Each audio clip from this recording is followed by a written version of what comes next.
Hello guys, welcome to my YouTube channel grow with Urdu by फरहनाज।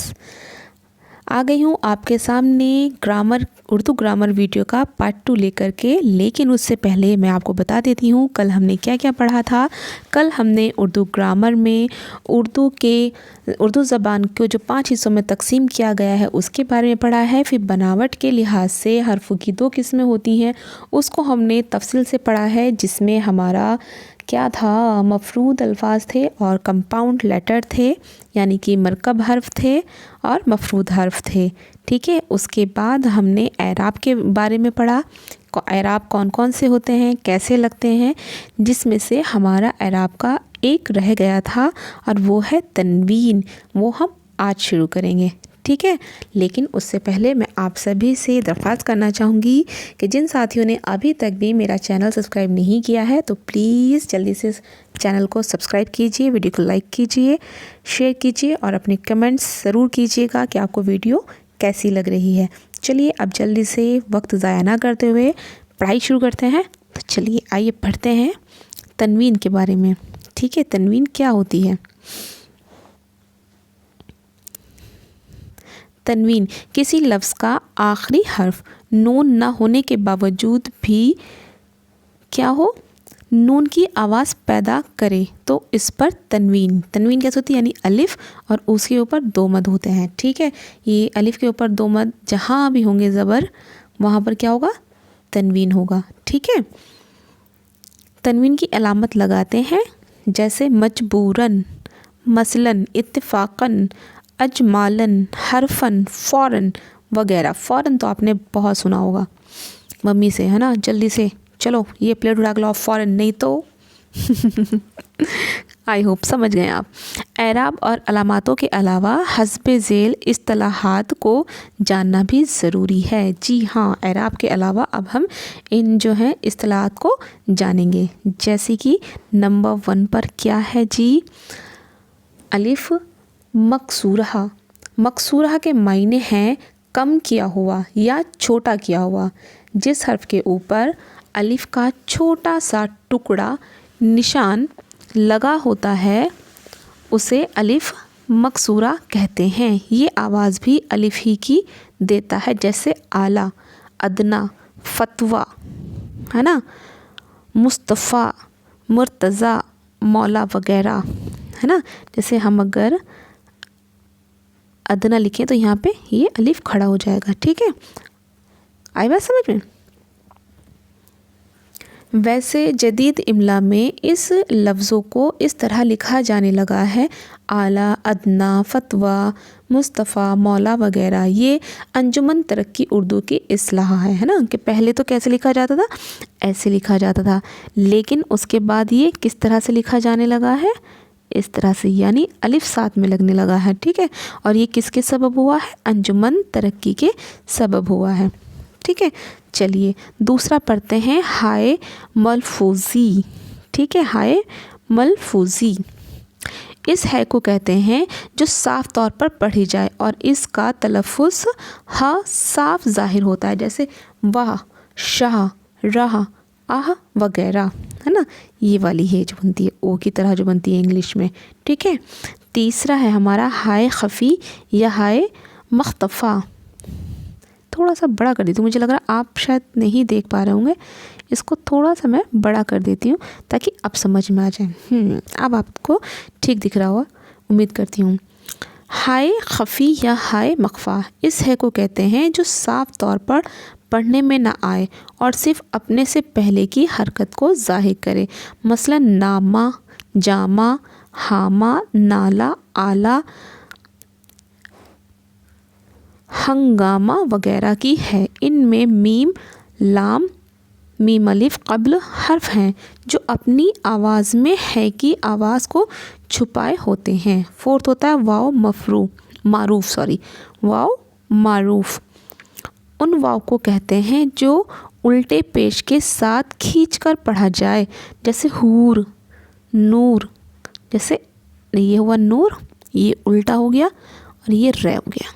ठीक है। नूर, हूर, तूर, गुरूर, सऊर, हजूर, मंजूर, معبود, وجود وغیرہ ان لفظوں میں واو پر الٹا پیش ہوتا ہے نا. جن بھی لفظوں میں واو الٹا لگا ہوتا ہے وہاں پہ کیا ہوتا ہے, واو معروف ہوتا ہے. ٹھیک ہے. پھر آتا ہے واو مجہول. مجھے ایسا لگتا ہے بہت سے ہمارے ساتھی ایسے ہوں گے جو یہ ٹاپک پہلی بار ہی پڑھ رہے ہوں گے اور یہ سوچ رہے ہوں گے کہ یار اچھا اردو میں ایسا بھی کچھ ہوتا ہے کیا. جی ہاں بالکل ہوتا ہے. ابھی تک آپ نے نہیں پڑھی ہوگی لیکن اب آپ اسے پڑھنے کے بعد اردو کے کسی بھی پوائنٹ میں آپ مار نہیں کھائیں گے بلکہ آپ 10 پوائنٹ ان کو آگے سے بتائیں گے. ٹھیک ہے. یہی ہوتا ہے فرحہ میڈم کی پڑھائی میں. ٹھیک ہے کہ پڑھنے والا کبھی بھی پیچھے نہیں رہے گا. چلیے come to the point. Number 5 واو مجہول. اس واو کو کہتے ہیں جس کے پہلے الٹا پیش نہ ہو بلکہ وہ صرف واو کی آواز کے ساتھ پڑھا جائے, جیسے شور, زور, مور, غور وغیرہ وہ لفظ کی واو ہیں. پھر آتا ہے آپ کا واو مادولہ. اس واو کو کہا جاتا ہے جو لکھنے میں تو آئے مگر پڑھنے میں نہ آئے, یعنی اس کا تلفظ ادا نہ کیا ہوا ہو, جیسے خواب, درخواست, خواہش, خوابیدہ وغیرہ لفظوں کی واو ہے. دیکھو یہ 2013 میں پوچھا گیا ہے واو مادولہ. پھر آتا ہے آپ کا موقوف اور ساکن حرکت. اگر کسی لفظ میں ایک ساکن حرف کے بعد دوسرا غیر متحرک حرف آ جائے تو اس حالت کا نام وقف اور غیر متحرک کو موقوف کہتے ہیں. مثلاً گیند, غور, اور ان میں نون و ساکن لیکن دال اور رے موقوف ہے. ٹھیک ہے. تو ابھی ہم نے کس کس کے بارے میں جانا ہے. ایک تو جانا ہے ہائے ملفوظی ہے نا, جس میں کیا ہوتا ہے ہائے صاف طور پر پڑھی جاتی ہے. ٹھیک ہے. پھر ہوتا ہے ہائے خفی یا ہائے مختفی. اس میں ہے کو کہتے ہیں جو صاف طور پر پڑھنے میں نہیں آتی ہے. اگر پڑھنے میں آ رہی ہے, ٹھیک ہے, اگر پڑھنے میں صاف آ رہی ہے تو ہائے ملفوظی, اور پڑھنے میں نہیں آ رہی ہے تو ہائے خفی یا ہائے مخفی. خفی سے زیادہ یاد رہے گا. خفا جب ہوتا ہے انسان دور دور ہی رہتا ہے نا, دکھتا نہیں ہے, تو ہائے خفی سے آپ سمجھ سکتے ہیں اس کو کہ یہ پڑھنے میں نہیں آتی ہے. پھر بات کرتے ہیں واو معروف کی. تو واو معروف کیا ہوتا ہے, جو واو کے اوپر الٹا پیش ہوتا ہے وہ واو معروف کہلائے گا آپ کا. واو مجہول. اگر واو مجہول کی بات کریں تو اس کو کہا جاتا ہے کہ جس کے پہلے الٹا پیش نہ ہو بلکہ وہ صرف واو کی آواز کے ساتھ ہو نا, پیش نہیں ہوتا اس پہ لیکن وہ واو کی آواز کے ساتھ کیا ہوتا بولا جاتا ہے. پھر آتا ہے آپ کا واو مادولہ. وہ اس کو کہا جاتا ہے جو لکھنے میں تو آئے مگر پڑھنے میں نہیں آئے گا. مطلب لکھا تو جائے گا لیکن پڑھا نہیں جائے گا ہے نا. خواہش ہے نا, درخواست لکھا ہوا تو ہے لیکن پڑھا نہیں جا رہا ہے. موقوف اور ساکن کی حرکت. اگر کسی لفظ میں ایک ساکن حرف کے بعد دوسرا غیر متحرک حرف آ جائے تو اس حالت کا نام وقف اور غیر متحرک کو موقوف کہتے ہیں. مثلاً گیند, غور, اور ان میں نون و ساکن لیکن دال اور رے موقوفت ہے. اب پڑھتے ہیں صرف و نحو. کچھ حرف سے مل کر ہی لفظ بنتا ہے, کئی لفظوں سے مل کر جملہ بنتا ہے. لفظ جملوں کا سب سے چھوٹا جزو ہے. دیکھیے یہ بہت امپورٹنٹ لائن ہے. یہ کوشچن بھی بن سکتا ہے کہ لفظوں سے مل کر بنے جملے کو کیا کہا جاتا ہے یا کیا ہوتا ہے وہ, تو آپ اس کو بتا سکتے ہیں اگر آپ نے پڑھا ہے کہ کئی لفظوں سے مل کر جملہ بنتا ہے اور لفظ جملے کا سب سے چھوٹا جز ہے. ہر لفظ اپنی کوئی نہ کوئی معنی بھی رکھتا ہے. بالکل. تنہا لفظ سے کوئی مفہوم ادا نہیں ہوتا جب تک کہ وہ جملے میں استعمال نہ ہو. اور قاعدے کے اصول مرتب کرنے والوں نے آسانی کے لیے جملے کو 2 حصوں میں تقسیم کیا ہے. پہلا حصہ یا ٹکڑے میں الفاظ سے بحث ہوتی ہے اور دوسرے میں جملے سے. اردو قواعد میں انہی دونوں ٹکڑوں یا حصوں کے مجموعی علم کو علم صرف و نحو کہتے ہیں. اگر انہیں الگ الگ کر دیا جائے تو ان دونوں کی تعریف اس طرح ہوگی.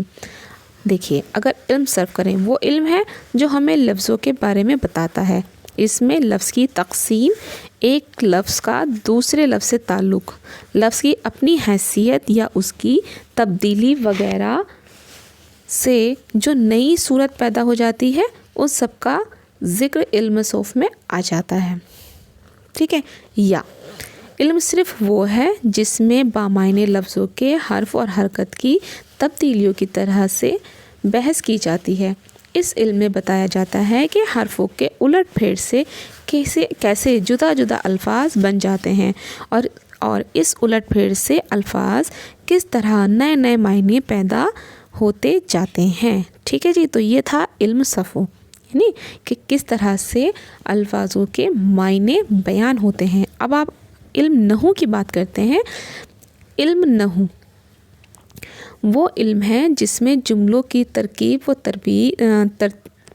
तरतीब और उनके बाहमनी ताल्लुकात से बहस की जाती है। इस इल्म में लफ्ज़ों को मिलाकर जुमले बनाने का कायदा बयान किया जाता है।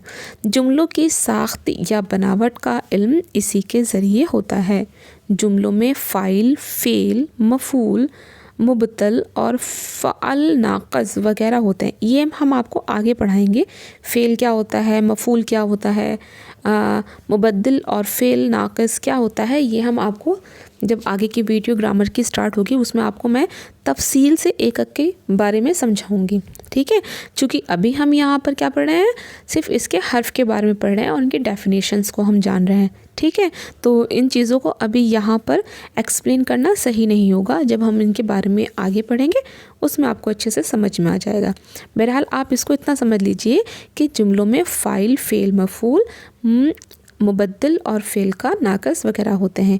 इनकी तरतीब और जुमले की मजमूई हैसियत के जानने का नाम ही इल्म नहू है।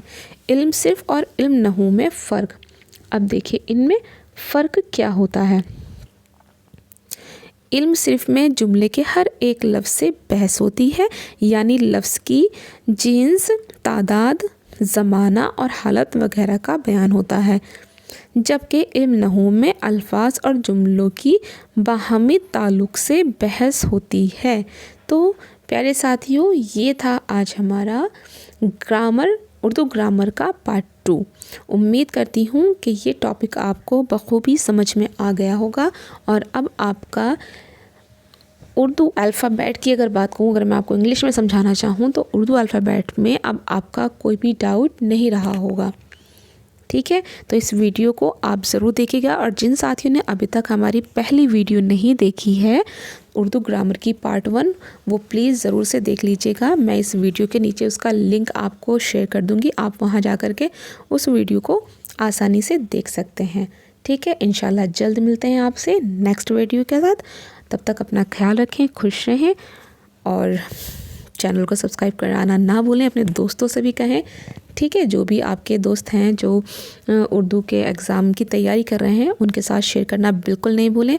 और प्लीज़ लाइक करें और कमेंट करके ज़रूर बताएं कि आपको हमारी वीडियो कैसी लग रही है।